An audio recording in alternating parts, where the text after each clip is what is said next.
Good morning, good evening, good afternoon. Thank you everyone for joining us today. You're joining our side event here at the High Level Political Forum titled Partnership in Action for Wellbeing, the Satoyama Initiative and Building Back Better. We're going to give just one more minute for another participant or two to join us, and then we'll get started.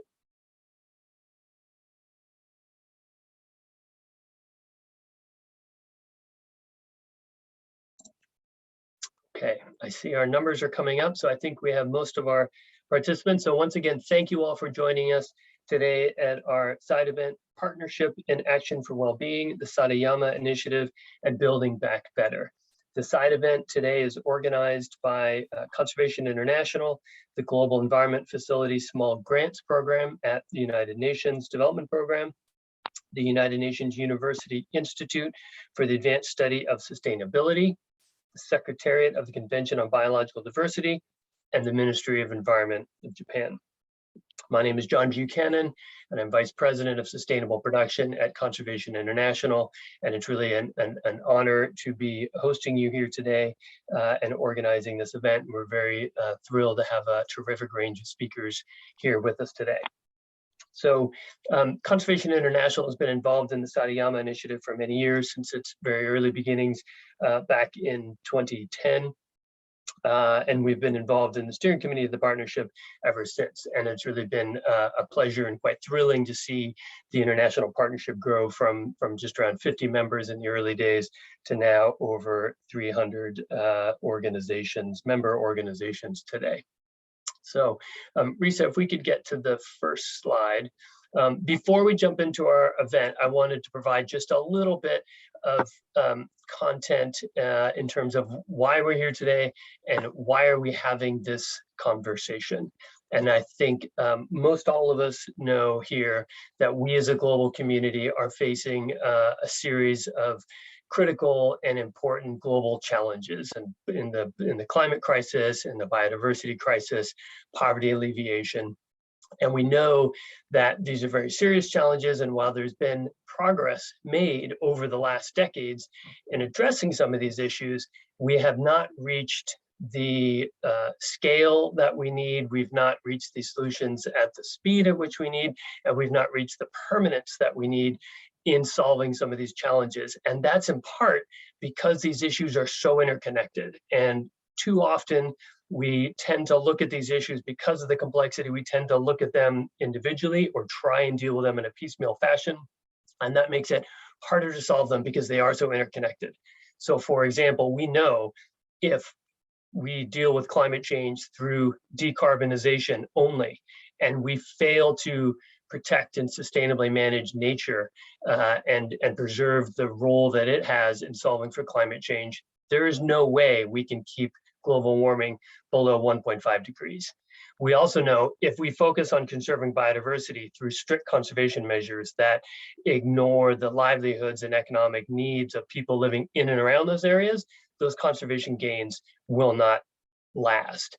And similarly, if we cannot advance these solutions in equitable manners that respect and advance human rights, those are not going to be permanent lasting solutions. So our challenge is, how do we look at these in an integrated fashion and not just deal with them in piecemeal? Next slide, please.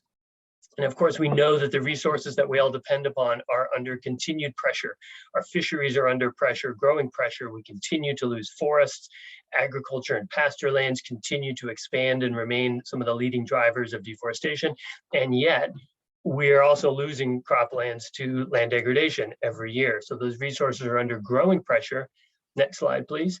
And we know that demand is continuing to rise with a growing population, a growing middle class. And now we have the added pressures, not only of the pandemic, and we had the UN Sustainable Goals report in 2022, which showed that progress towards the SDGs did slow as a result of the pandemic. But we also have now the looming food crisis caused by the war in Ukraine. And so again, the urgency of these challenges has never been greater. Next slide. And that's what brings us to the Sariyama Initiative and why it's so exciting to be talking about the Sariyama Initiative today, because of what it represents and what it means in terms of bringing these integrated approaches together and trying to look at them in a collective fashion and recognizing the linkages between them. And in fact, I'm sure as many of you know, the word Sariyama refers to a type of landscape in Japan, and Japan has a leader in advancing these integrated approaches. And so this discussion is very timely as we really, as the urgency of these situations, these challenges grows greater and greater every day. Next slide, please. So in our session today, we're going to have some opening remarks from some distinguished colleagues that I will introduce as we go along. Then we're going to have several presentations which provide some practical experiences and lessons from employing integrated landscape approaches in the field and looking at those integrated ways to advance a range of the SDGs. We'll have some reflections on the future of the Satoyama Initiative, and then we're very pleased and honored to have Mr. Carlos Manuel Rodriguez, the Chief Executive Officer of the Global Environment Facility, to provide our closing remarks today. So that's our session. We will have opportunities during the second session for some question and answer from audience participants, and you can put your questions as we go. You can put them in the Q&A. Please don't use the chat. Please use the Q&A box to capture your comments. So without any further ado, I'll open it up and would like to introduce Ms. Adriana Dinu, the Senior Advisor to the Director of the Bureau of Policy and Program at the UNDP. Ms. Dinu is delivering remarks on behalf of the Assistant Secretary General, Haolang Zhou. So Adriana, please take it away. Thank you very much, John. Colleagues, ladies and gentlemen, good morning, good afternoon, good evening, wherever you are. It is a great pleasure being here today. I would like to start by expressing my sincere thanks and appreciation to the Ministry of Environment of Japan, the Secretariat of the Convention on Biological Diversity, the Global Environment Facility, Conservation International, the Institute for Global Environmental Strategies, and the United Nations University Institute for the Advanced Study of Sustainability, our dear partners for this HLPF side event. As we heard also from John, and we experienced every single day for over 2 years, the world has been grappling with the reverberating impacts of the COVID-19 pandemic. Recently, the ripple effects of the war in Ukraine have disrupted food and energy prices, and markets soaring the food and energy prices could push additional 71 million people into poverty, according to our last report that we launched at a similar side event last week, the cost of living report. So whilst the majority of governments during these times of facing this very interconnected crisis have implemented short-term measures to respond to them, in the longer term, the restoration of a more balanced, more harmonious, and closer and less exploitative relationship with nature is what is needed. Satoyama Initiative has proven during the year of its implementation to be one of such long-term measures, a global platform that promotes integrated resilience, enhancing landscape and seascape-based solutions, and socially inclusive and dignified livelihoods. As we know, since the United Nations Summit on Biodiversity that was held in September 2020, almost 100 parties have reaffirmed the central importance of nature-based solutions, with the landscape and the seascape approaches being as key components and key elements. In a nutshell, we all know here that this is what Satoyama Initiative offers: a contribution to the locally led nature-based solutions, integrating the objectives of the Rio Conventions at the landscape and at the seascape level. Nature-based solutions are identified also as integral part of many of the updated nationally determined contributions.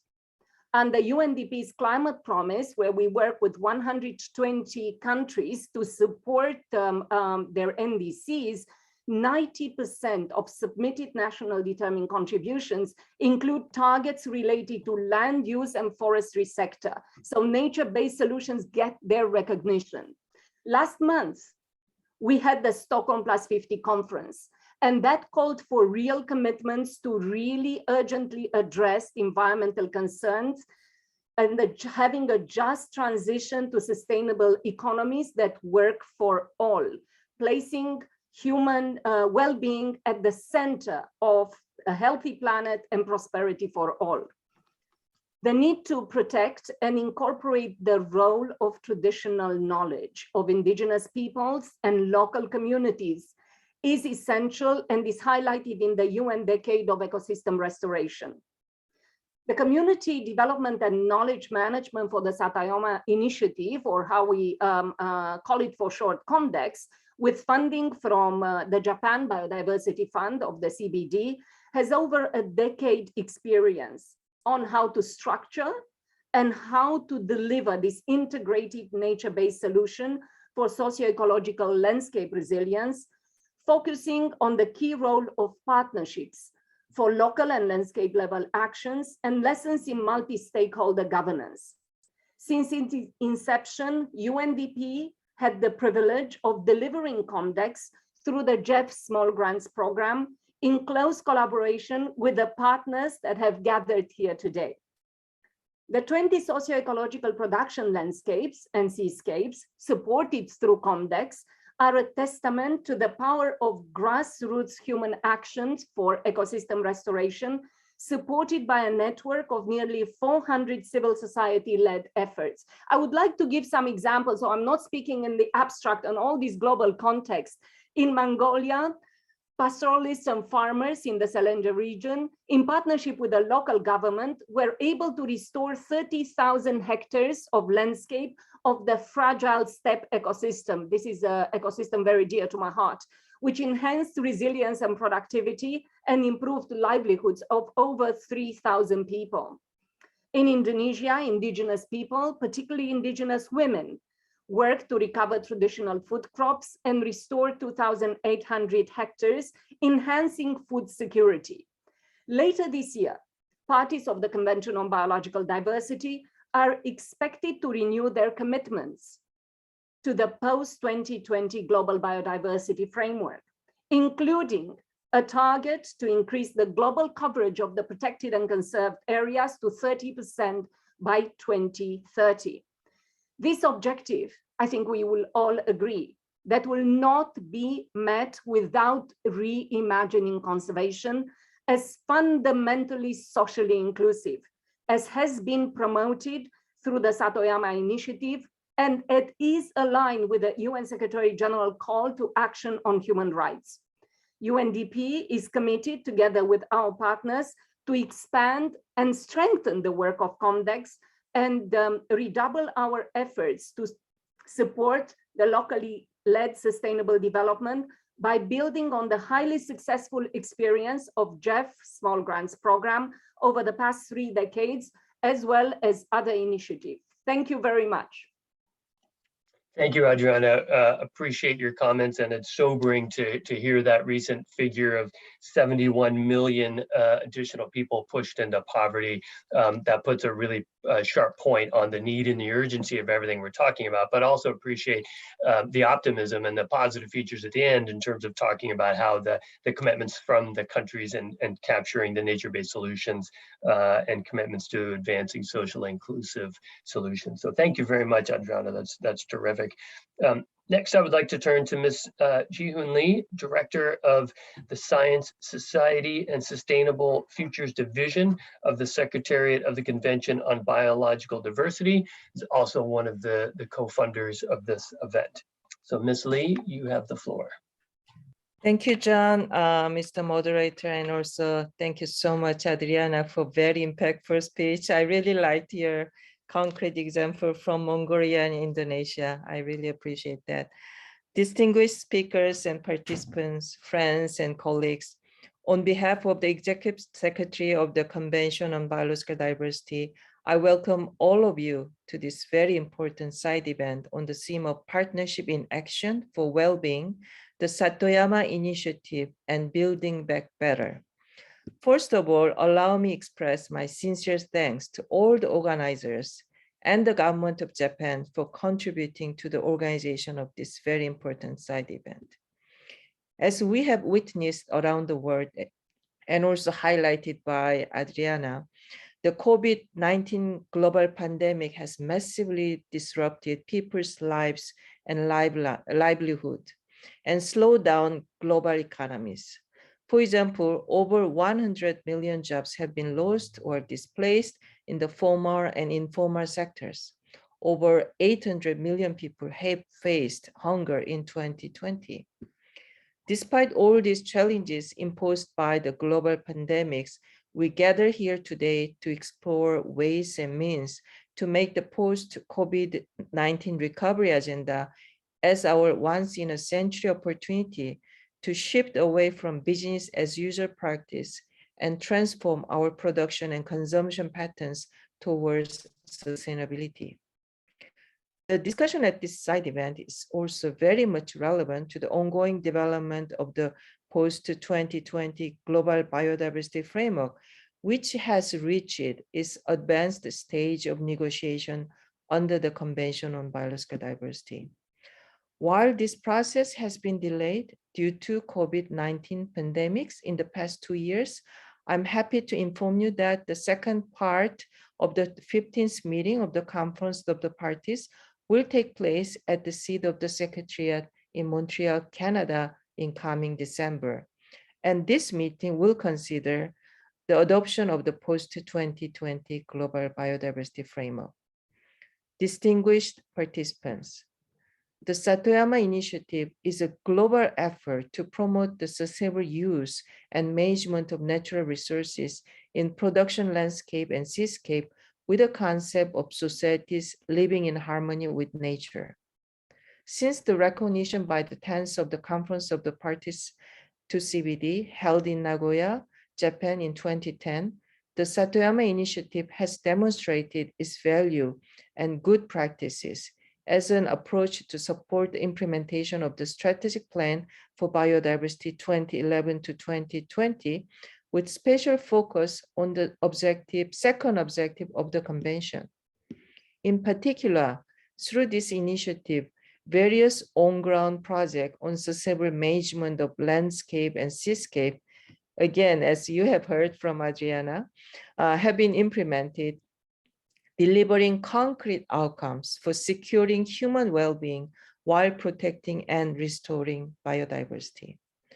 Specifically, the Community Development and Knowledge Management for the Satoyama Initiative Program, or COMDEX, has been funded by the CBD Secretariat through the Japan Biodiversity Fund and implemented by UNDP in partnership with the Ministry of Environment of Japan and the United Nations University Institute for the Advanced Study of Sustainability. And also we see the role of GF Small Grant Program.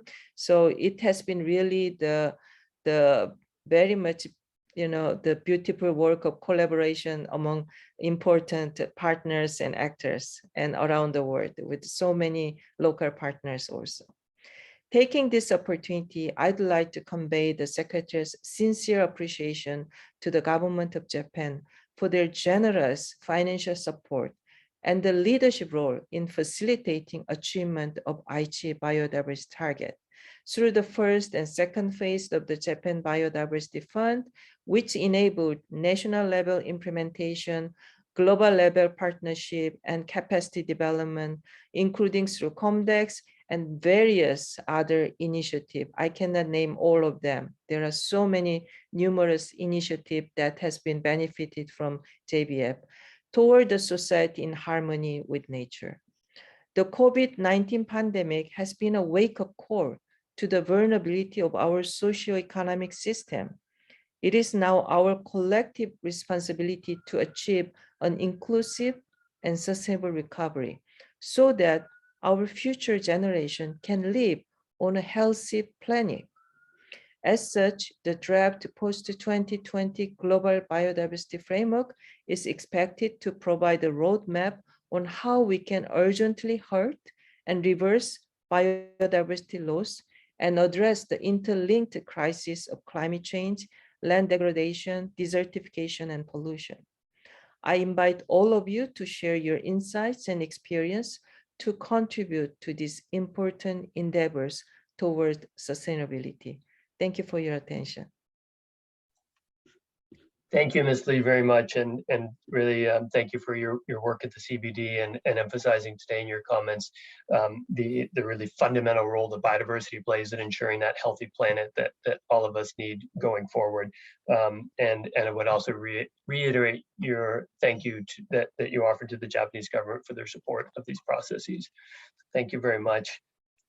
Next, I would like to turn to introduce Professor Kazuku Takeuchi, President of the Institute for Global Environmental Strategies. As many of you may know, Professor Takeuchi is one of the early leaders and drivers behind the development of the Satoyama Initiative, and it has really helped it to become the success that it is today. So really honored to have you here today, Professor Takeuchi, to share your thoughts and insights. So please, I turn to you, Professor Takeuchi. Yeah, thank you very much, John, for your kind introduction. Distinguished participants, colleagues, and friends. I'm honored to join you today at this side event to provide opening and introductory remarks. Actions that prevent, halt, and reverse degradation proposed by the UN Decade on Ecosystem Restoration are crucial if we are to achieve a nature-positive future and keep the global temperature increase to below 1.5 degrees Celsius. According to UNEP, around 75% of all terrestrial ecosystems has been altered by human activity. Land degradation is estimated by the IPCC to be occurring in over 25% of the Earth's land surface. As we encroach more and more on nature and fail to halt the fragmentation of natural habitats, there is a marked decrease in the provision of the ecosystem services that we all depend on for healthy livelihoods. And this creates an environment that results in the spillover of zoonotic diseases such as COVID-19 and monkeypox, with disproportional impacts on population in vulnerable conditions. What is needed is to employ traditional ways of sustainable production and multi-stakeholder governance, thereby integrating multiple land use and sea uses built on positive human-nature relationships. This method has been promoted by the Satoyama Initiative and has huge potential to restore large areas of degraded land worldwide. As production landscapes are restored, then regain ecosystem services and can once more contribute to food security, resilient to climate change, and biodiversity conservation. For example, UNEP suggests that restoring production landscapes through agroforestry, as implemented by members of the International Partnership for the Satoyama Initiative, or IPSI, has a potential to increase food security for approximately 1.3 billion people. Restoring the populations of marine fish to deliver the maximum sustainable yield could increase fisheries production by 16.5 million tons and annual value of US $32 billion. The Satoyama Initiative has promoted landscape approaches which allow for minimizing trade-offs and maximizing synergies under the biodiversity health sustainability nexus. These approaches are practiced in socio-ecological production landscapes and seascapes, in short, CEPRUS, in many regions of the world. integrated solutions have emerged to restore and conserve biodiversity, sustaining planetary health, and preventing the emergence of new pandemics. The Kunming Declaration was successfully adopted at the Part 1 of CBD COP15. This declaration stressed the urgent need to integrate actions for transformative change through policy coherence. However, effective cross-sectional policy integration to build back better has yet to be achieved. Applying landscape approaches to planning and implementation can help governments to identify priority areas for restoration and sustainability balance and optimize the health of people, animals, and ecosystems as defined in the One Health approach.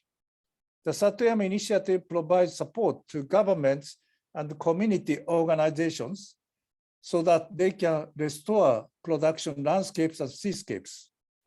This can be achieved through participatory land use planning that builds awareness and capacities for governance and innovation. It is vital that we scale up these examples in order to address the root causes of ecosystem degradation and drive the necessary transformative change for building back better. In closing, let me extend my best wishes to you all for the successful side event today. Thank you very much once again. Thank you, Professor Takeuchi, and also for really putting a spotlight on the point that the potential for restoration through production systems and using landscape approaches that can help governments advance economic objectives, social development objectives, and environmental health. And so again, that's really some of the challenge that we face of how do we advance all those at once, and appreciate you putting a spotlight on that opportunity through landscape approaches. So last but certainly not least, in our opening remarks, we're very pleased to have received a video message from the State Minister of the Environment of Japan, Mr. Toshitaka Oka. 日本国環境副大臣の大岡俊孝です。カルロス・ロドリゲス CEO、ジヒョン・リー部長、ハオリャン州国連事務次長補、ジョン・ブキャナン副代表、竹内先生、山口所長、皆様とご一緒できることを大変嬉しく思っております。そして本イベントの準備を進めてこられた、コンサベーションインターナショナルをはじめとする主催者の皆様に心から感謝を申し上げます。さて、COP15 第2部が12月に開催されることが決まりました。私たちはポスト2020生物多様性枠組みの合意に向けてさらなる努力を重ね、議論を加速させる必要があります。特に新しい枠組みにつきましては、目標の内容面に加えて PDCA サイクル、生物多様性の国家戦略、資源の動員など、その実施についても活発に議論が進められており、私はこのことを注視しています。そして新しい枠組みの実施を支援しようとする動きは世界的に活発化をしています。5月26日と27日にはドイツ・ベルリンで開催された G7 気候・エネルギー・環境大臣会合に私は日本を代表して参加をし、強力で野心的かつ効果的な新しい枠組みとその実施を目指す成果文書をまとめることができました。この成果文書の内容は6月に開催された G7 サミット成果文書にも引き継がれています。日本そして G7 は新しい枠組みの合意と実施にコミットをしていきます。次に生物多様性に関する重要な資金メカニズムであります JEF において、本日ご参加のロドリゲス CEO の強いリーダーシップのもと、先月 JEF8 が決定されました。日本は JEF8 において6億3800万ドル相当を拠出し、引き続き JEF の活動をサポートしてまいります。私はこれまで以上に生物多様性を重視した JEF8 が新しい枠組みの合意と実施に強いメッセージとなることを確信します。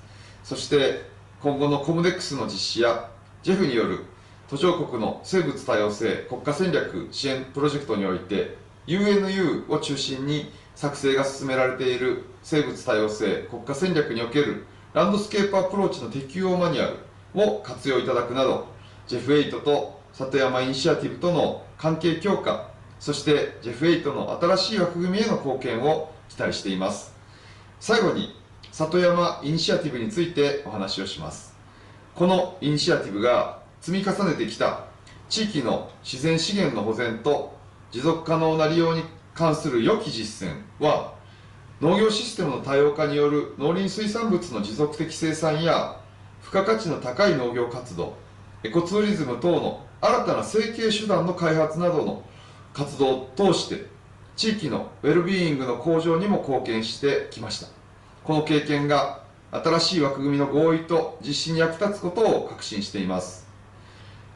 そして地域の自然資源の保全と持続可能な利用により生態系の健全性が確保されることは、ネイチャーベースドソリューションズによる気候変動の適応や緩和、さらには野生生物との適切な距離の確保による感染症対策など、私たちの健康にも貢献できると考えます。また、里山イニシアティブの経験や実践は、30 by 30目標達成の鍵となる OECM の推進に貢献するとともに、ウェルビーイングの向上にも貢献できる可能性を有しています。日本としても COP15 第1部のハイレベルセグメントで山口大臣から表明した JBF2 を通した国際支援にあたり、里山イニシアティブの考え方を踏まえて途上国の国家戦略改定支援を進めたいと考えています。里山イニシアティブの成果の活用と里山イニシアティブ国際パートナーシップのさらなる発展により、2050年ビジョン自然との共生を皆様と共に力を合わせ実現しましょう。ご清聴ありがとうございました。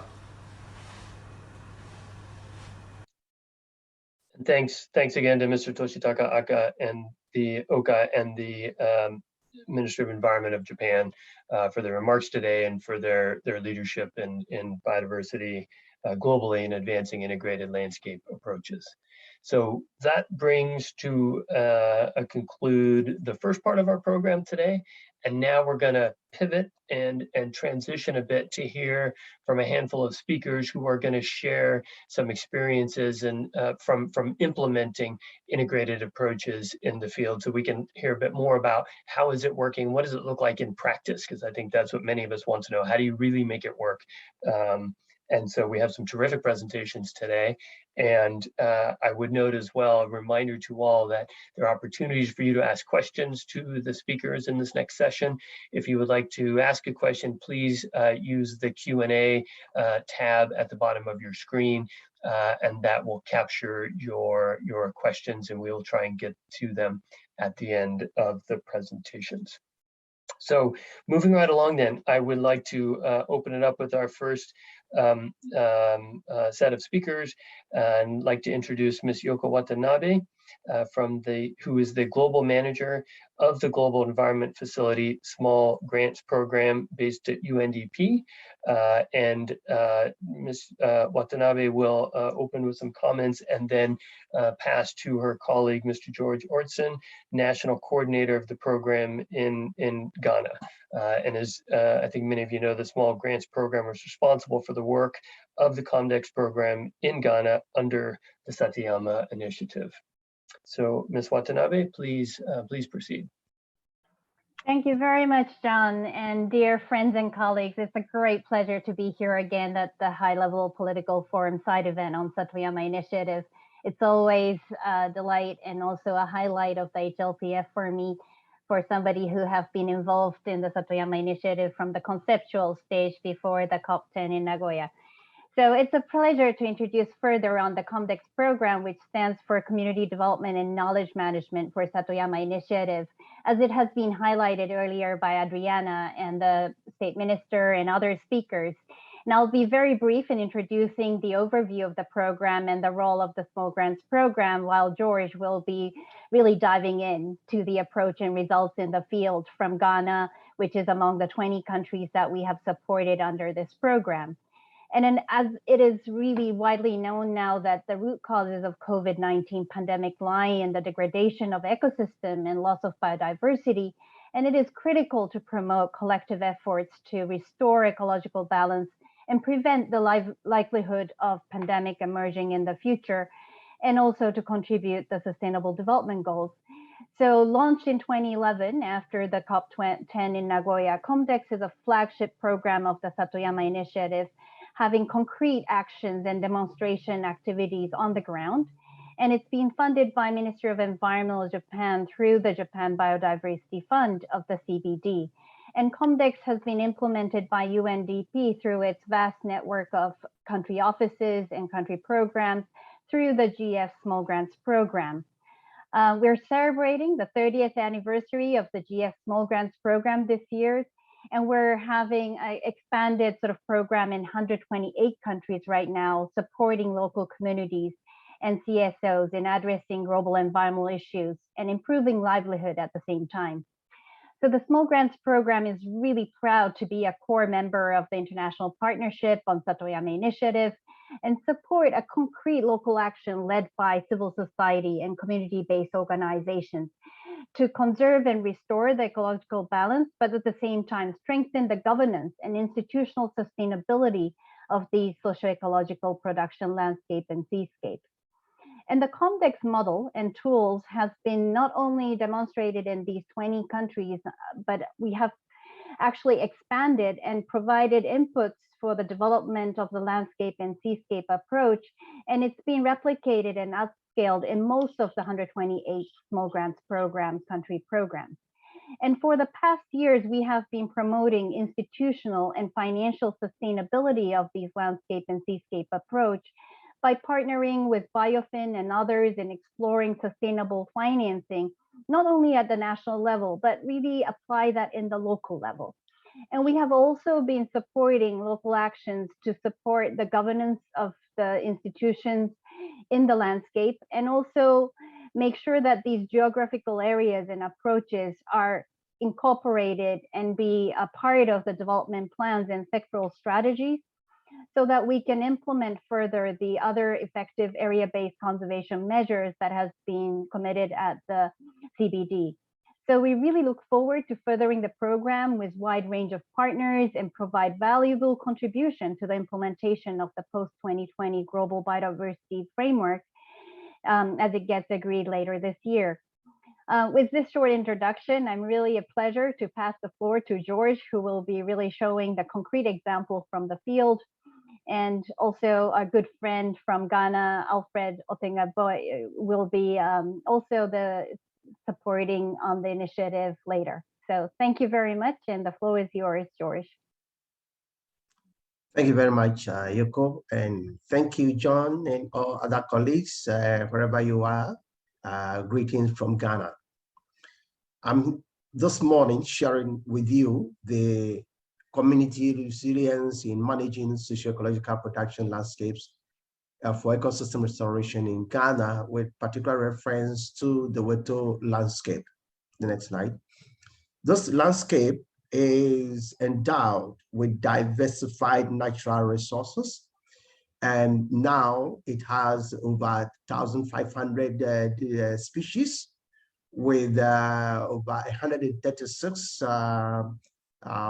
community forest reserves, sacred groves. It now has a flowing watershed, waterfalls, and a number of endemic species have emerged. How did we come by this? At the time when we intervened in 2012 and 2014 by the Satoyama Initiative, the landscape was on the verge of degradation. There were a lot of instability in terms of the critical ecosystems, and wildfire was destroying almost all the biodiversity endemic species in there. About 58% of the population was facing food insecurity, and there was high incidence of poverty, especially among the household led by women. So we used the Satoyama Initiative, using the model and modifying it to suit our situation. The model actually addresses or puts human beings at the center of development.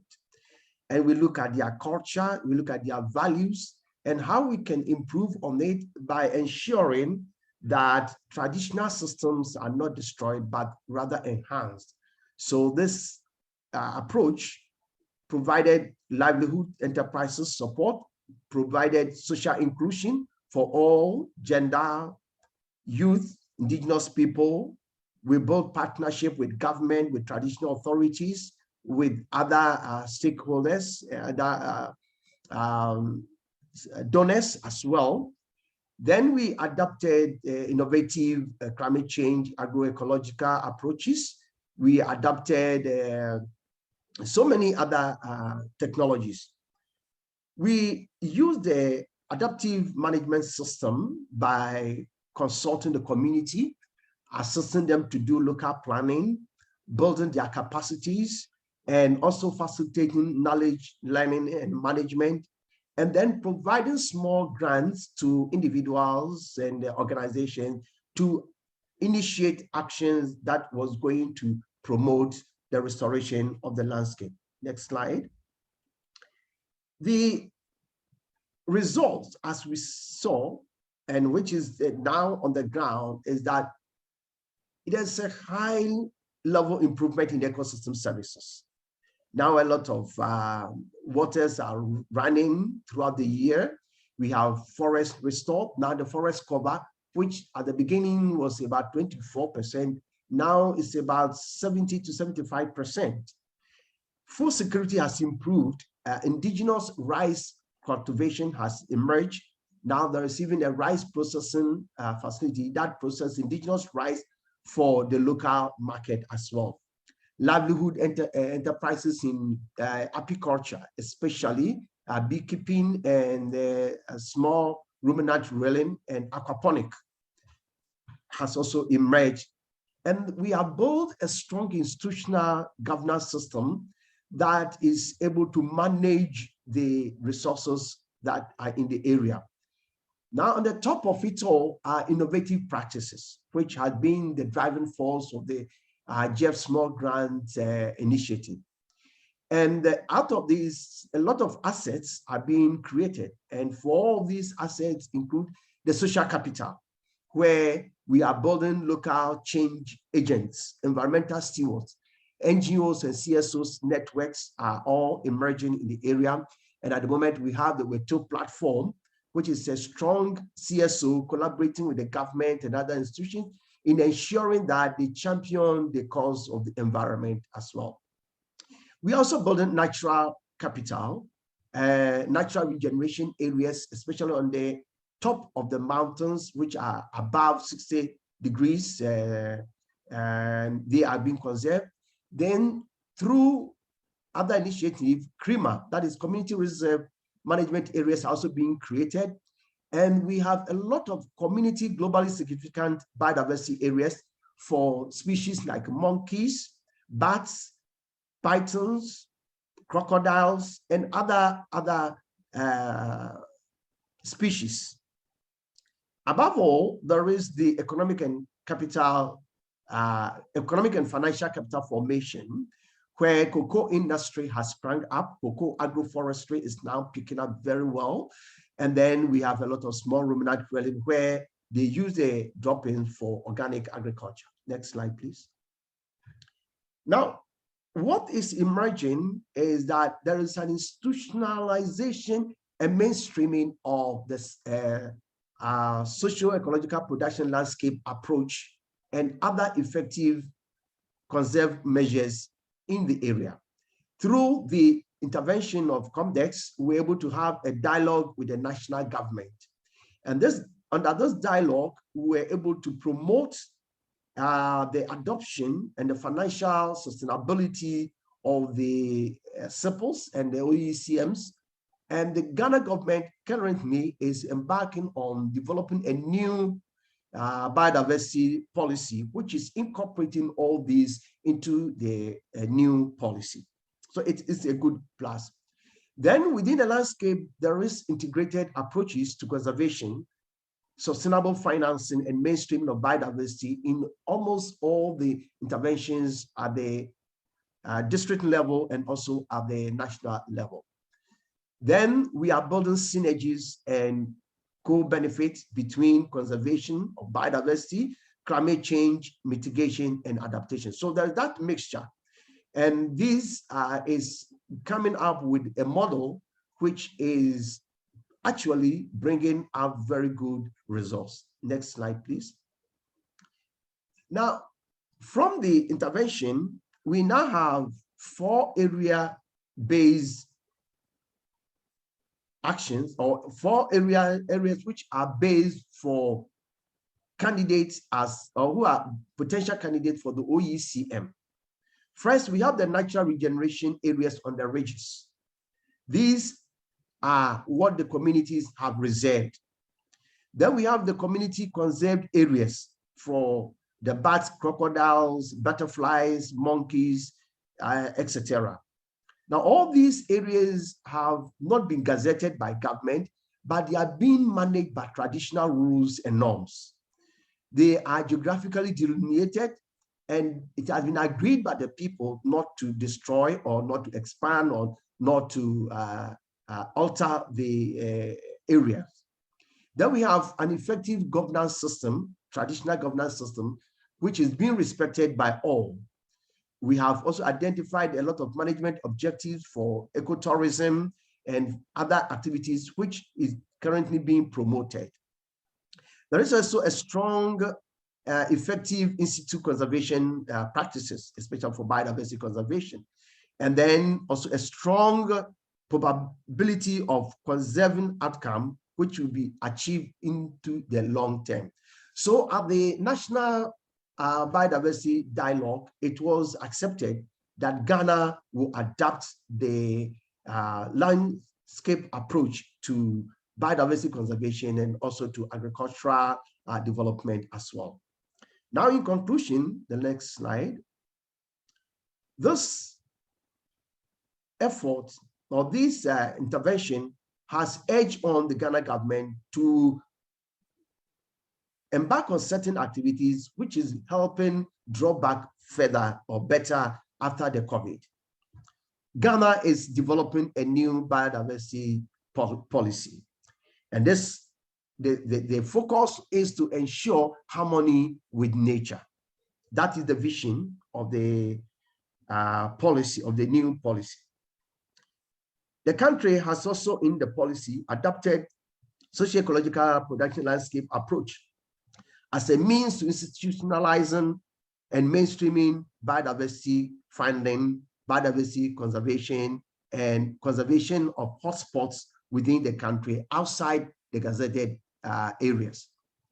A new policy which is in place is actually human focused and assisting the local people to recognize their potential roles.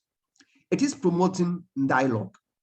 And after the first dialogue, other series of dialogues are being planned for biodiversity conservation. The national effort is also ensuring that there's institutionalization of landscape and seascape effort at all geographic levels. And then the role of traditional authorities as important stakeholders has been re-emphasized in the new policy which is being developed. So in effect, we will say that the COMDEX approach has actually assisted the government in a new policy direction, and it is also supporting the civil society organization to be active partners in managing the global biodiversity framework as Post-2020 Initiative. Thank you very much. Thank you very much, George and Yoko, for a really rich example there. And I love the fact that you talked about some of the specifics, the really granular details of working with the communities at the landscape level, and then connected that all the way up to some of the CBD targets. And your comments have started to generate some questions, which is great. So again, I hope we'll have some time for some feedback at the end of the presentations. And again, reminder to participants to continue, keep the questions flowing in the Q&A chat box, and we will get to those at the end of the presentations. So next, I would like to take the liberty, I'm going to take off my moderator hat and put on my Conservation International hat, and just wanted to share very briefly a bit about how CI is implementing integrated landscape approaches, and how does that factor into our work and our strategies globally. Next slide, please. And so at a very high level, the kind of framework of CI strategy, if our mission globally is to conserve nature for the benefit of people, and we look at that at a high level, there's 4 key things we have to do. Starting at the top and working clockwise, we have to conserve nature for the critical role that it plays as a solution to climate change. We need to conserve the oceans and sustainably manage the oceans at scale for the role that the oceans play in mitigating climate change, but also for the roles that they play in feeding us, providing protein. We need to continue to advance innovations in science and finance to help us find the right tools, help us prioritize on the right places, the right challenges to solve. And then we need to fundamentally change how we as a global community use nature to produce the things that we need to survive and to thrive. And that's what we call nature positive economies. And that's where our integrated landscapes approaches really come to play, where we put all this together at the field. Next slide, please.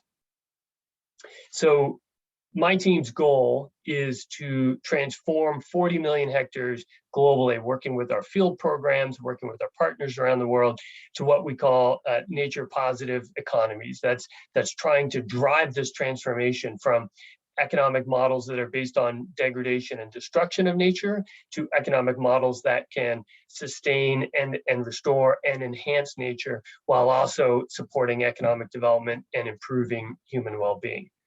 Next slide, please. We are focused on critical ecosystems around the world: forests, grasslands, coastal ecosystems, and our team works with our field programs and partners in these places, and we work to bring in some of the private sector actors and other investors based around some of these key production systems that too often tend to be drivers of degradation of these ecosystems, but also have the potential and the opportunity to help transform some of these ecosystems, as we've heard before, restoration through production systems. And that's really our focus, is to engage the productive sectors and helping drive that transformation in the major commodity producing regions. Next slide, please. So at a very high level, and crudely simplifying, our approach is to bring together the different stakeholders, because again, as we've heard throughout the morning already, we need to be approaching these from a multi-stakeholder perspective. We need to be giving voice to key sectors, so that's communities and civil society, governments, private sector, individuals. So we're working to create the space, the platforms, and the space, literally and figuratively, for those groups to come together to agree on and identify what's the common vision for those places. What do they want their future to look like? What is a sustainable future for them? And then figure out, okay, how do we insert and advance solutions related to the identification and the sustainable management and protection of critical natural areas? How do we identify the areas, both productive and natural systems, that need to be restored, and ensuring sustainable productive activities and practices across the economic sectors in that place? And our aim is that if we are successful in doing that, we can generate, of course, benefits for the climate, for biodiversity, freshwater, economic development, and of course the theory or the hypothesis behind all of this is that if we're successful in that we will generate lasting benefits for people and more resilient economies and ecosystems. Next slide. So just a couple very brief examples of places where we're doing this and what does it look like in practice. And I'd start first with some of our work in North Sumatra, Indonesia. For anyone not familiar with North Sumatra, it's a major agricultural commodity producing region. It's one of the largest producers of palm oil. It's a major producer of coffee, of citrus, of rubber, spices, and it has a very large smallholder farming base across the province. And these smallholders face some of the same challenges that we know smallholders face around the world, with access to market, access to technical assistance, and the challenges they have there in sustaining and improving their lives through better agriculture. It's home to globally important forests and biodiversity, and some of the most unique and threatened species, from tigers to orangutans and the like. And there's been a ton of investment in North Sumatra, focused from the private sector, from government, from NGOs over the past decades. And so some great work being done, but what we had seen is that a lot of it was disconnected, it wasn't coordinated, and we saw the usual challenge of these problems weren't hitting their objectives. So we saw agricultural expansion continuing to drive deforestation. We saw smallholders continuing to struggle with access to markets, and yet lots of investment in helping smallholders access markets. And so it's clear there's a problem here, and there's a disconnect in some of the efforts between government, private sector, civil society. So our approach to this has been to try and tackle these issues at multiple scales. And so at the landscape level, next slide, please. We've worked for many years in a district on the west coast of North Sumatra called Tapanuli Selatan, where we work with government and communities. We worked with many years with the support now of Unilever in an integrated approach that is trying to identify the most important places that need to be protected and sustainably managed, working with communities to help them improve palm oil production where it's being done legally, and to help them get certified and strengthen their access to certified markets so they can earn more for that legal palm oil production. Also to identify areas where perhaps they're farming in areas that they shouldn't be, and trying to transition them to legal farming through legal agroforestry farming systems through a government program called social forestry. So that combines the protection and the restoration of production all into one. And working with the government in these same landscapes to strengthen the management of the conservation areas, what they call the forest management units, and improve the government capacity to sustain those overall. These programs, we're trying as much as possible to build them around government models and government priorities, such as social forestry, so that if we can refine these models and strengthen, figure out how best to apply them in a place like Tapanuli Selatan, where we're working at a relatively small scale in this first phase, to give those models so that the government can support and strengthen application across the whole province, where they have a target for 550,000 hectares of social forestry. And so again, we're trying to build those scaling mechanisms into our work on the ground. And the collaboration component is super important here. And of course, there's a lot of collaboration that happens at the local level with the communities, the local government, local private sector actors, because we have to be engaging those same companies who, for example, are receiving the palm fruit from these companies. All of this fits into Unilever's sustainable supply chain work, because they've recognized as well, they need partners and initiatives that are addressing these wide range of factors if they are going to be successful longer term in their sustainable sourcing objectives. So we've also worked together to create a platform, next slide please, which is referred to as the Coalition for Sustainable Livelihoods, or the CSL. And what the coalition is trying to do is it creates a place-based platform. It's not just a generic platform for dialogue, but it's a platform for dialogue and knowledge sharing and exchange and alignment around objectives, focus in specific places. So we can identify the key actors in the districts, but also at the provincial scale. And it's important to bridge both those levels, because again, we know that authority for management of some of these areas is different. Sometimes that authority is at the local level, sometimes it's a provincial, sometimes it's a national. So we've created the CSL to try and bring in those different government actors, to bring in different private sector actors, ideally focus on different supply chains and communities, to identify and agree common targets, objectives that they share together, agree on plans to implement those together, and then ideally align their investments and their programs to support those common objectives and targets. And so we have a fairly wide range of partners there, including UNDP, that we're working with to advance the CSL, and so we're very excited to see that effort move forward. Next slide, please. And the other entire different part of the world is another example in Bogota, outside of Colombia, which is reflects one of the most important high altitude grassland systems, the Paramos.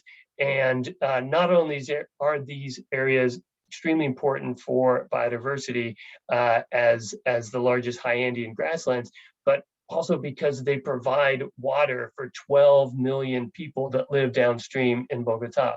Next slide.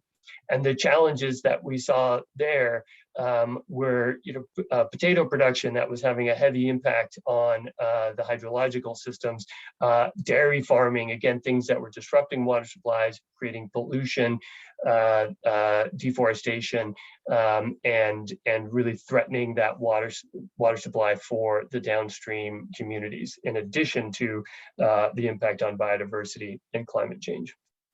Next slide, please.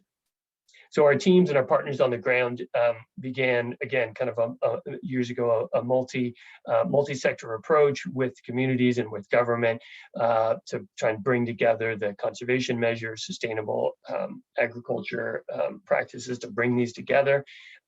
Next slide. And the results have been quite positive in the sense of securing and protecting some of those water supplies, enhancing the conservation value for biodiversity.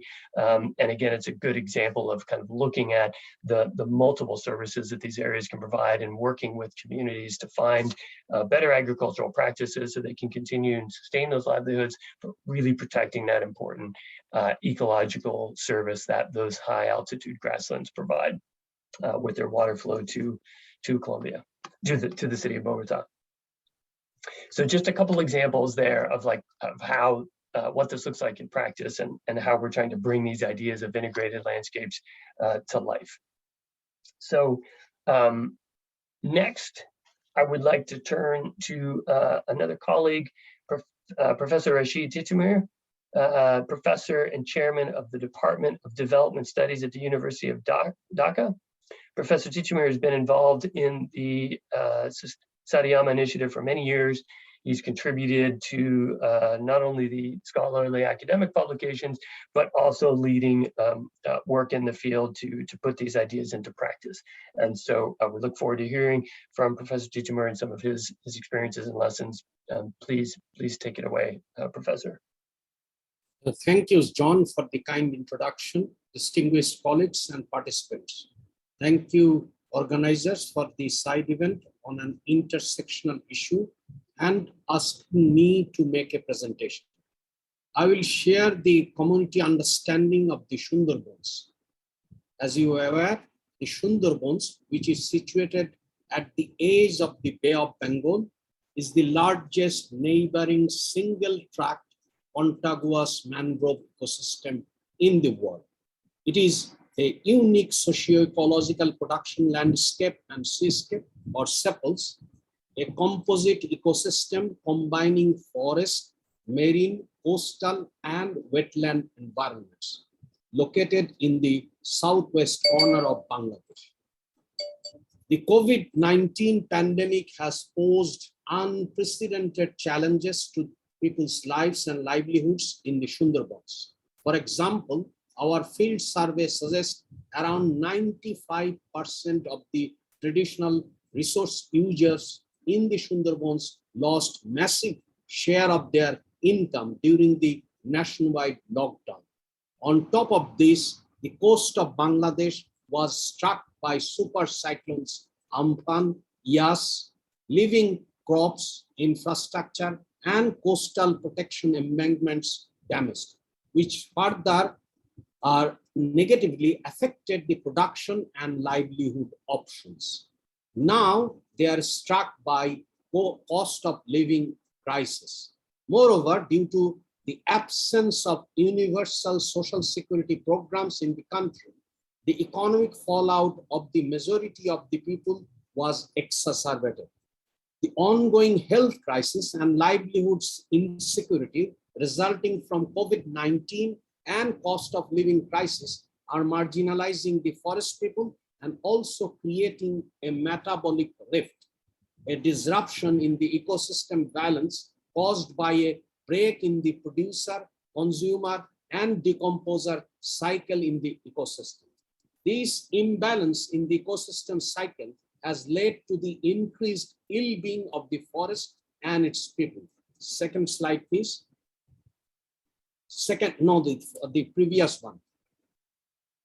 This challenge faced in sepals management include siltation in the canals and rivers of the Sundarbans due to low flow of upstream water, tidal management, water engineering, and embankments in the upstream transborder waterways, spread of invasive species, climate change, salinity intrusion, industrialization and development projects near the sepals.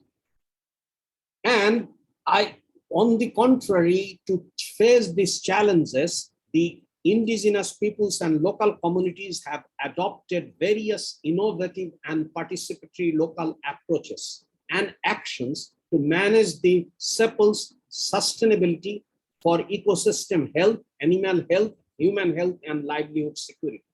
These are, for example, mobilizing themselves for claiming rights and protecting the sepals, securing land through struggle, negotiation with local government, conservation practice based on traditional knowledge, community-based monitoring and information system, CBIMS, community plantation, homestead plantation, innovative biodiverse adoption, and nature-based production. For example, sustainable aquaculture, fish and crab culture, sustainable forest product culture like Golpata culture, honey and wax culture, and working with local government and the forest department as a watchdog to stop illegal hunting and harvesting, cutting of trees, uses of poison and harmful nets to catch fish.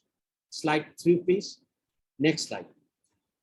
The main reasons behind the forest coverage and biodiversity laws are man-made pressure, climate change, and natural disasters. First, illegal encroachment of forest land by powerful group is increasing. There has been a gradual increase of human settlements around the forest. Second, many development projects and commercial activities are being carried out even around the ecologically critical area, therefore causing harm to the ecosystem. Third, biodiversity and forest resources are being degraded as a result of over-extraction. Harmful methods of resource collection are one of the main reasons behind these laws. For example, people often use poison and harmful nets for catching fish. And fourth, the frequent occurrence of catastrophic natural disaster is damaging the ecosystem and biodiversity, which has been recently vindicated in IPCC report. Fifth, thus climate change is negatively affecting many organic as well as inorganic components. For example, salinity, rainfall, soil pH level, and mineral ingredients of forest. So, and also the existing forest law and management approaches do not recognize the traditional rights and traditional knowledge of the IPLCs. Next slide, please. The survey and focus group discussions revealed that before the onslaught of the COVID-19 pandemic, the IPLCs in these two cooperatives that I mentioned had been able to lead somewhat decent lives by their standards through utilizing the resource of the sepals. However, the pandemic posed severe stress on their lives and livelihood, resulting in poor health. They suffered, according to our estimate, 26% income loss. The pandemic has resulted in reduced expenditure to meet the basic needs of household, reduction in food expenditure, which has further been exacerbated because of the cost of living crisis. So it has all reduced. About 26% of the household members are unemployed, while 98% of households have taken loans from multiple sources. So this is the state. Nevertheless, they reported that during the lockdown, they consumed mostly resources collected from the forest in order to cope with their livelihood hardships. The outcomes from sepals management have played a major role in saving lives and securing the health and livelihoods of the IPLCs in the two cooperatives that I mentioned. Next slide, please. The traditional resource users consider the Sundarbans to be their mind, which means they equate their lives and well-being with the life and well-being of the forest. Their thinking process and ways of life as well revolve around the life and spirit of the forest. The forest contributes to the people's existence, livelihoods, and the breeding of their offspring, safety and security and well-being. So well-being, as they understand it, is the health and security of both the forest and themselves, maintaining ecosystem balance. Therefore, the traditional resource users depend on both the biotic and abiotic features of the ecosystem to realize a good quality life. Next slide, please. The members of the cooperatives have developed specific sustainable practices following traditional and customary knowledge. These practices are resilient and adaptive to climate change and can be promoted as innovative models for sustainable solutions for withstanding any shocks in the coastal, marine, and forest ecosystems. They apply their traditional knowledge and sustainable and customary practices for the conservation of biodiversity and nature. Further, they maintain that if those specific rules and practice while harvesting resources are maintained based on traditional knowledge, the magnitude of the biodiversity or loss would reduce. They follow traditional customs and beliefs which are also consistent with resource conservation. Moreover, they apply their knowledge to innovate newer techniques and methods. Next slide, please. This is my last slide. While what I learned from interacting with the community is that the society-wide approach to conservation and sustainable use of biodiversity through sepals management in the Sundarbans can ensure and enhance the One Health that encompasses human, animal, and ecosystem health. Promoting One Health, however, requires concerted actions. Firstly, ensuring rights-oriented social entitlement is required for everyone, such as universal access to education, healthcare, and social security programs. Secondly, livelihood security that includes food security, job security, and social security is also essential. Thirdly, it is important to promote human nature cooperation through green production system, such as clean and green energy, sustainable and ecosystem-based approaches to production and consumption, and biodiverse adaptation to climate change. Lastly, promotion of customary sustainable practices and traditional knowledge in sepal management is required. However, these depends also on regional and global partnerships and are also influenced at the policy level, production level, and by ecological conditions. Policy level conditions are indirect drivers of change in the ecosystem and include institutional and governance system, power, class structure, property rights, and legal alignment. When the drivers of change, production, ecological, and political conditions affect the ecosystem positively, the multiple services of the ecosystem contribute to human well-being. If the drivers negatively affect this ecosystem, the well-being of both humans and nature is disrupted. The appropriation of nature, for example, conservation, restoration, sustainable use, access, and benefit sharing, ensures a harmonious relationship between human and nature, transforming the quality of life of both. Human-nature cooperation encompasses both the human contribution to nature as well as nature's contribution to human beings and contributes to maintaining a healthy ecosystem, that is One Health, leading to living in a harmony with nature. Thank you so much. Thank you very much, Professor Tichimir, for again bringing us another rich example from a different corner of the world, and terrific job, and again explaining kind of the different elements that fit together, the complexities and the challenges. You also noted at the beginning another example of some of the shocks that we have to help communities deal with, not just the pandemic, but the cyclones and the potential for these integrated approaches to help communities manage those shocks as well. I'm mindful of time, and I note that there's been a number of questions coming up through the Q&A chat. Some of those are being answered in the chat box, so thank you very much to my colleagues who are answering those. And I wanted to note, I understand that we have a distinguished guest that's joined us in the audience, Professor Alfred Oteng-Yeboah, Chair of the International Partnership of the Satoyama Initiative. And I wonder, Professor, if you would like to just very briefly provide just a minute of any of your thoughts or reflections on what you've heard so far, and the importance of the Satoyama Initiative in addressing some of the challenges we face today related to climate change and human development. Are you there, Professor? And are you able to speak? Yes, I am. And thank you for the opportunity to make a comment.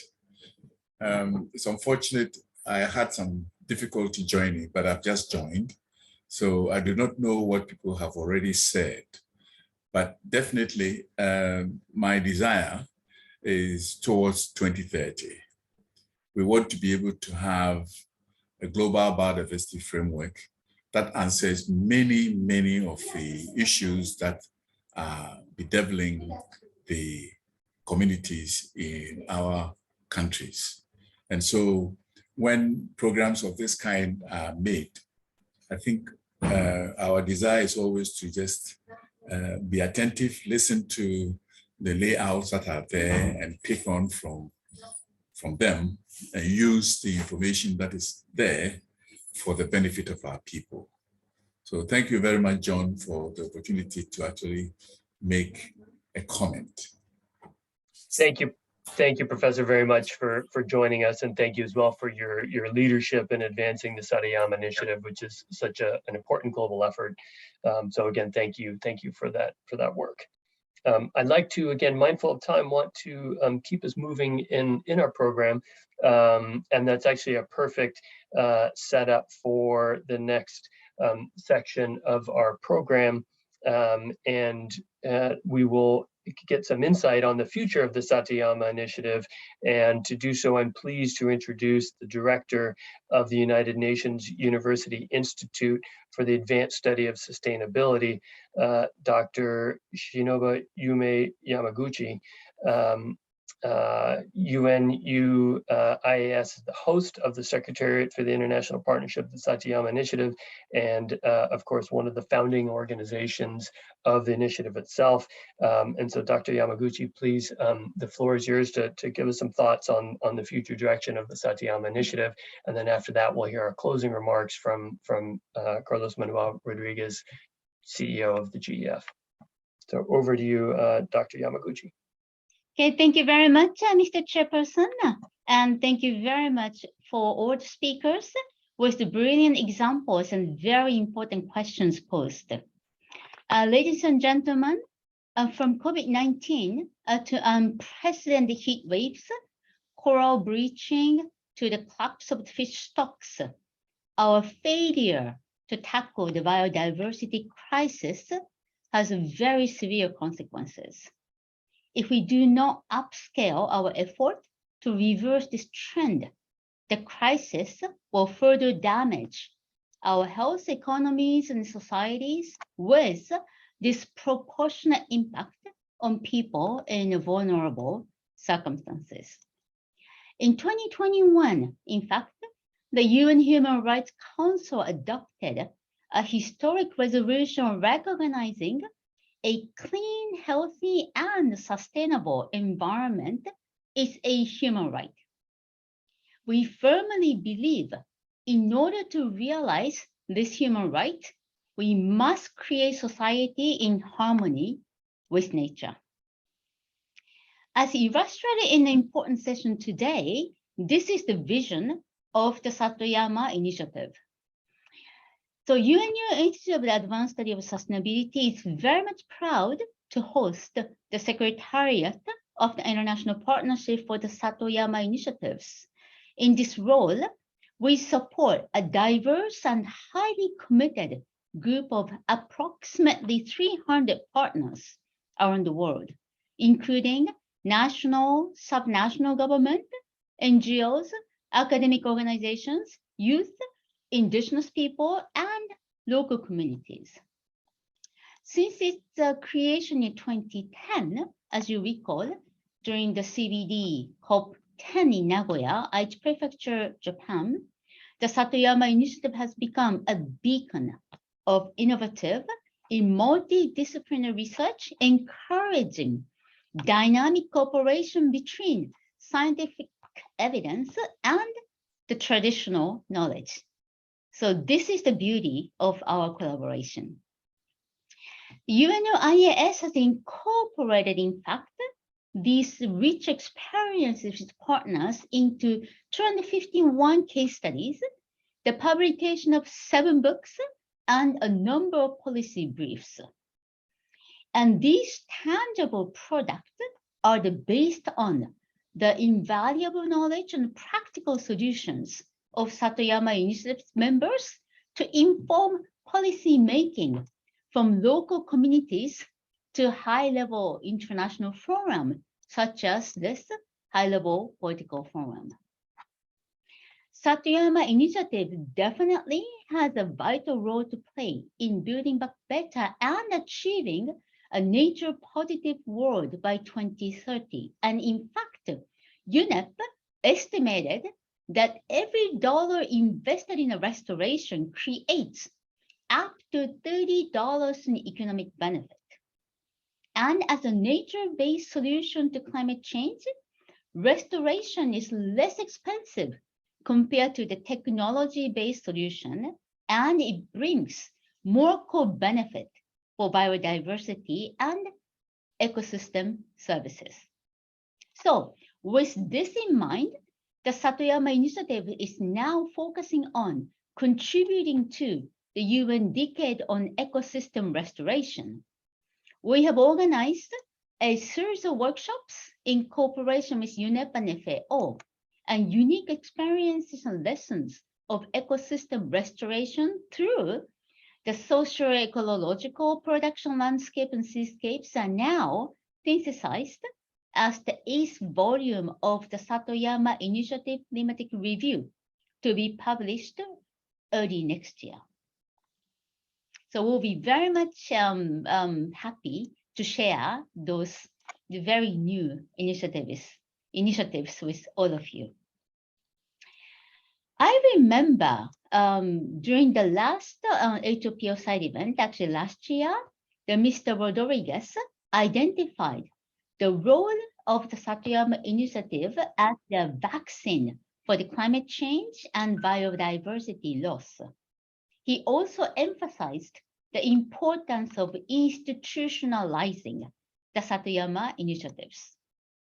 Responding to this thought-provoking comment, UNU-IAS is now developing policy tools in cooperation with the CBD Secretariat and IGES to support the integration of landscape approach into NBSAPs. And we trust this initiative will help CBD partners to create coherent policies and action plans, addressing the spatial, socioeconomic, and cultural dimensions of conservation in an integrated manner. Further, we have recently launched a project in collaboration with the Conservation International to investigate the role of production landscape and seascapes in policies related to other effective area-based conservation measures, or OECMs. This will definitely make an important contribution to promoting harmonious nature-human relationship outside of the protected areas. Ladies and gentlemen, there has never been a more critical moment to address the biodiversity crisis and build our relationship with nature. We are ready to join this global call. In concluding, we appreciate the financial support of the government of Japan, and we look forward to continuing our cooperation with our partners to advance sustainable use of production landscape and seascapes. Together, we can achieve the vision of building back better through realizing society in harmony with nature. Thank you very much, everyone. Back to you, Mr. Chairperson. Thank you, Dr. Yamaguchi, for your remarks, for your leadership, and for your collaboration in these efforts. Greatly appreciated. And your comments are a great setup for our last speaker, Mr. Carlos Manuel Rodriguez, Chief Executive Officer of the Global Environment Facility, and as many of you will know, former Minister of the Environment of Costa Rica, not once, not twice, but 3 times. And during his tenure as Minister of Environment for Costa Rica doubled the size of its forest. So while in so many places we talk about loss of forest, Costa Rica doubled its size while converting the electrical sector to 100% renewables and while consolidating a national park system, which has become a real driver of tourism in the country and a really critical contributor to the economy. In between all that, Carlos Manuel managed to squeeze in 12 years as Conservation International's Director of International Policy. So I had the pleasure of knowing and working alongside Carlos Manuel.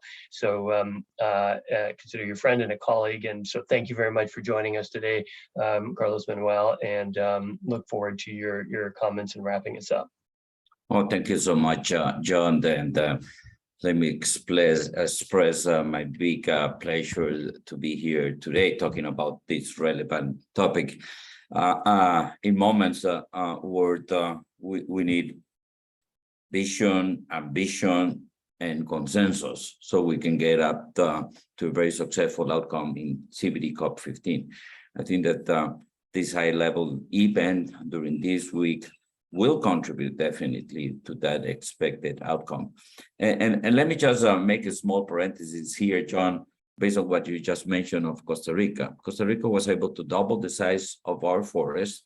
We went from 21% in the mid-1980s to 53% now, and the goal is to get to 60% forest cover by 2030 without competing where we produce our food, without competing where we generate our energy, without competing where we live. And it is kind of a social contract, what we have done in Costa Rica. This is not that different to the core principles of the Satoyama Initiative, which is, generating this social contract. And yes, it was a pleasure to join last year Dr. Yamaguchi in the partnerships event, where I said definitely that the Satoyama Initiative is like a perfect vaccine for the pandemic. But it should take us to talk about how do we really use this vaccine in ways that can take us to a more harmonious relationship with nature. And when we talk about harmony with nature, please include the seascapes as well, because we normally talk about the landscapes.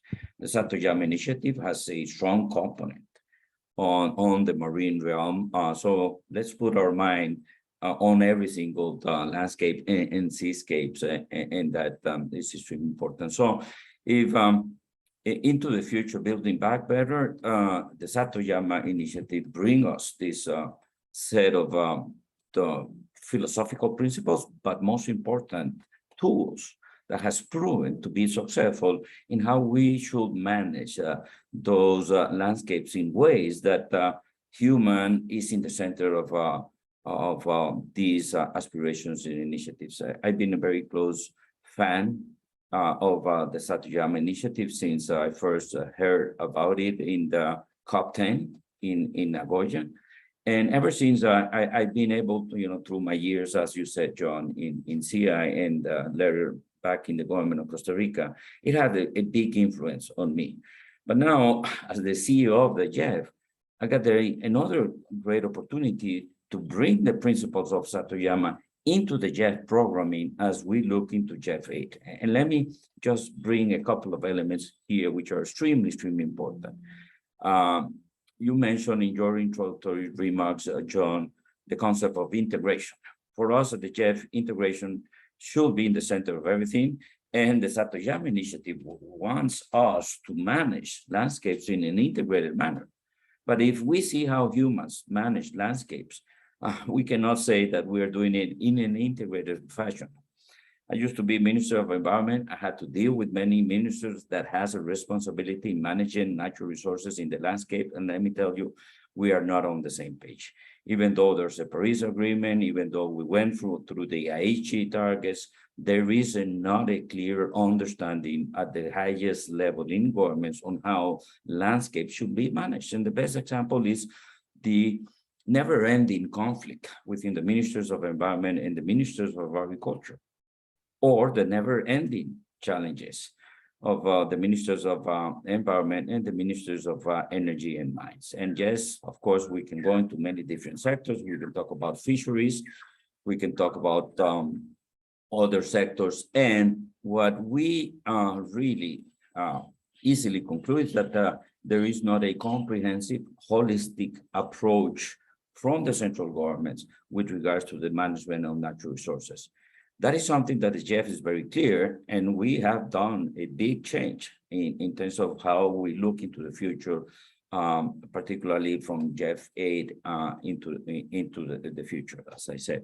Yeah, for 30 years, the JEF has been supporting countries in implementing their environmental commitments to the conventions, and we did it, the traditional way. You do project for the climate convention, you do project for biodiversity, land degradation, chemicals, international waters, without any common set of objectives, without a common transformational set of objectives, looking through, cross-cutting elements, even though we had some very interesting across the convention projects. And even though we were able to, in the last few years, to really understand that the JEF should be aiming for the root case of the problem, not just the problem, it's not until now, John and dear friends, that we go full integration in what we want to do with the JEFs. So that means that countries will have full flexibility, 100% flexibility in how they design the projects so they can achieve multiple goals across the different conventions. And I hope eventually, instead of having 20 JEF projects per country, we can have 2 or 3 projects with a transformational approach that looks across conventions and looks across sectors. And this is where the Satoyama approach is really having an influence in the JEF.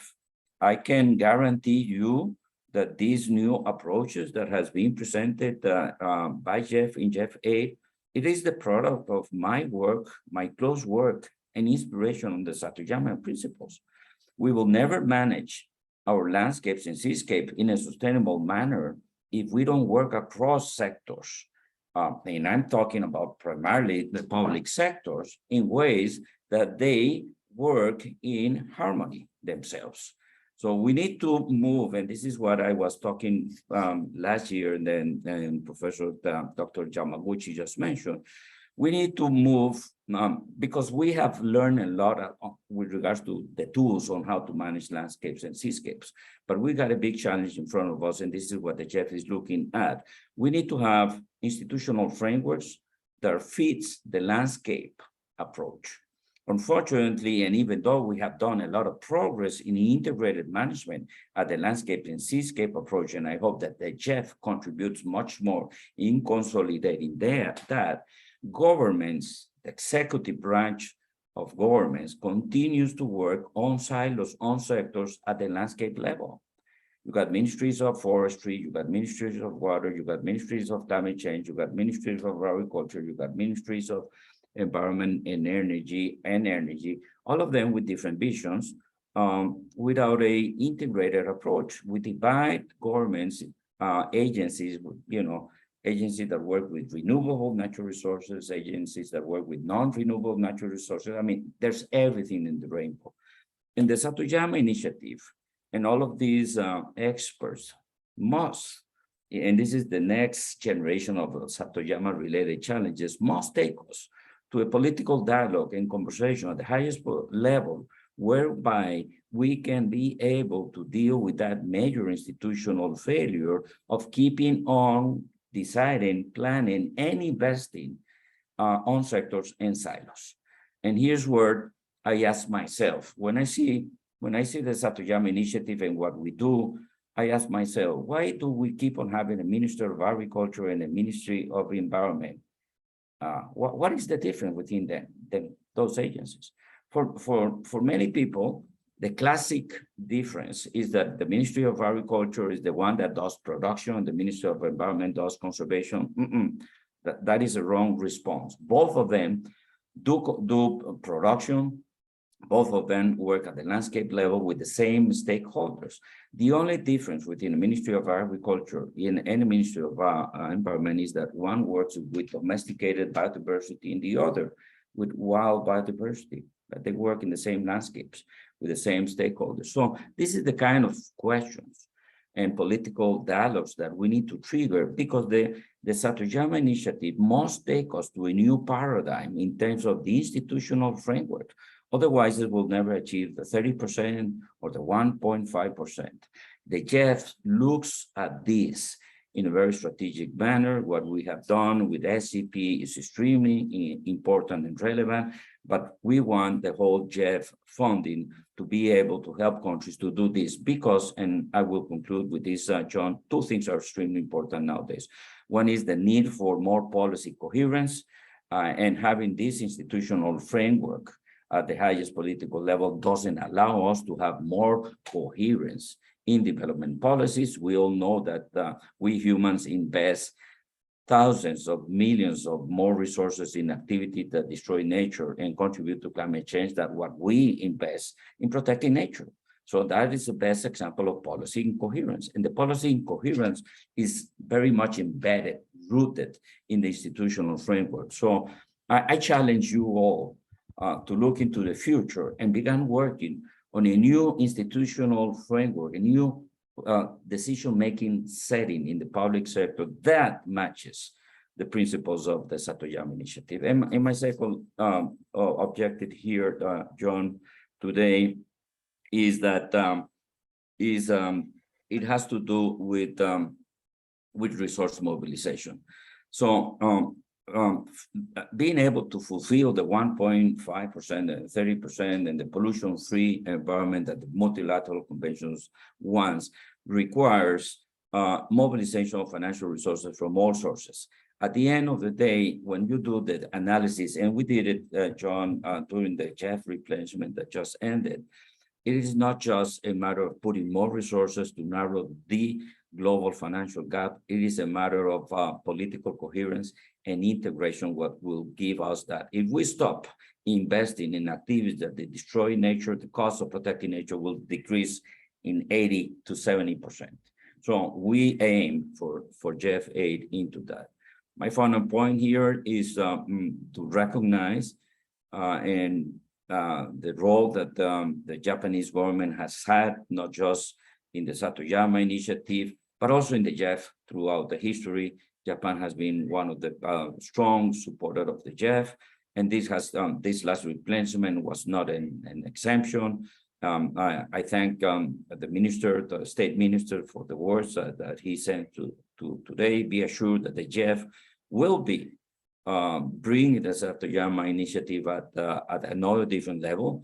We will look to bring the Satoyama principle as cost-cutting elements in every single project that we do at the GEF, and we're working on that. But most importantly, this last replenishment of the GEF, which was a record-setting replenishment, understands very well the interlinkages within climate and biodiversity conservation. Almost 40% of the GEF funding is dedicated to biodiversity, and 75% of the GEF funding is climate biodiversity related. So there is this high integration into what we look to do in GEF aid. So I'm very grateful for the generosity of the government of Japan and their commitment to continue to be one of the top global donors and supporters of biodiversity conservation. And with the Satoyama Initiative, I think that that will give us the right condition so the Satoyama can continue to be a vaccine for these dysfunctional relationship that humans and nature still have today. So thank you so much. And my congratulations to everybody for such a very nice event today. Thank you so much, Carlos Manuel, and really appreciate your vision and your leadership. And what struck me as you were speaking, Carlos Manuel, is I really have to applaud your consistency, because I believe we met probably 15 years ago at a CI board meeting in Brazil. And I remember you hammering these exact same points. And so you've really been a leader in spotlighting this need for policy coherence and alignment, spotlighting some of the challenges in bringing together different ministers, environment, finance, agriculture, and really pushing our community to do a better job of bridging some of those gaps and advance these integrated solutions. And of course, now it's very clear to everyone that these principles are baked into Jeff 8, and so that is just super exciting to see. So again, enormous thank you to you for your leadership over the decades in this area. So with that, we bring our event today to a close, and I would like to thank all of you for joining us today. And I see from our numbers that pretty much everyone stuck throughout, even though we're over time, and I really appreciate that. Want to give a big thanks to my fellow presenters and panelists, and a thank you and congratulations to the Satoyama Initiative for the terrific work that has been done, and as we just heard from Carlos Manuel, has really changed the world in providing those examples and models and tools for advancing integrated approaches, and that is very exciting. And then of course also to echo the thanks to the government of Japan for its steadfast support and leadership and biodiversity conservation globally, and also in advancing these global integrated initiatives. So again, thank you very much to all, and with that we'll call it a close for today, and I wish everyone a very successful set of meetings today at the High Level Political Forum. Thank you very much.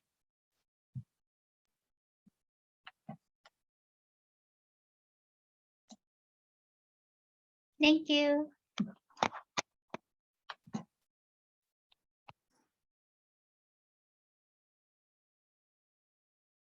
So thank you. Thank you, Professor Tichamir.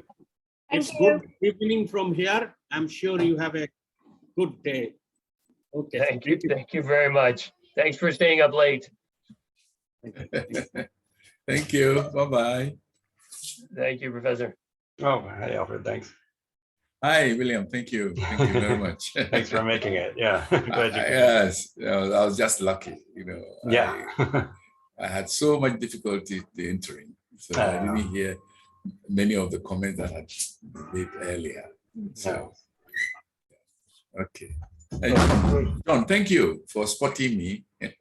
Yeah, of course. Thank you, Professor. I'm glad you made it in and were able to join. And I love to hear the examples from Ghana. It was back a couple of decades ago. Some of my earliest work with integrated landscape approaches was in Ghana, working with the cocoa sector around Kakum National Park.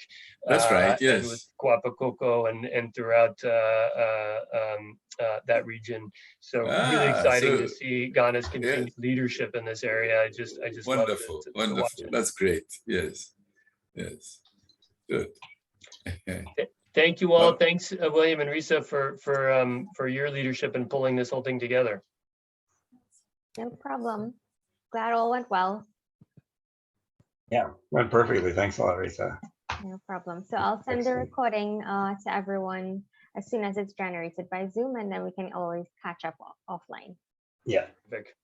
Okay. Yeah, looks like mostly everybody left, so I think we can just call it a day. Yeah. So I'll end thanks, Terrence, for answering all the questions. Bye. Thanks, everyone. Bye. Bye. Bye.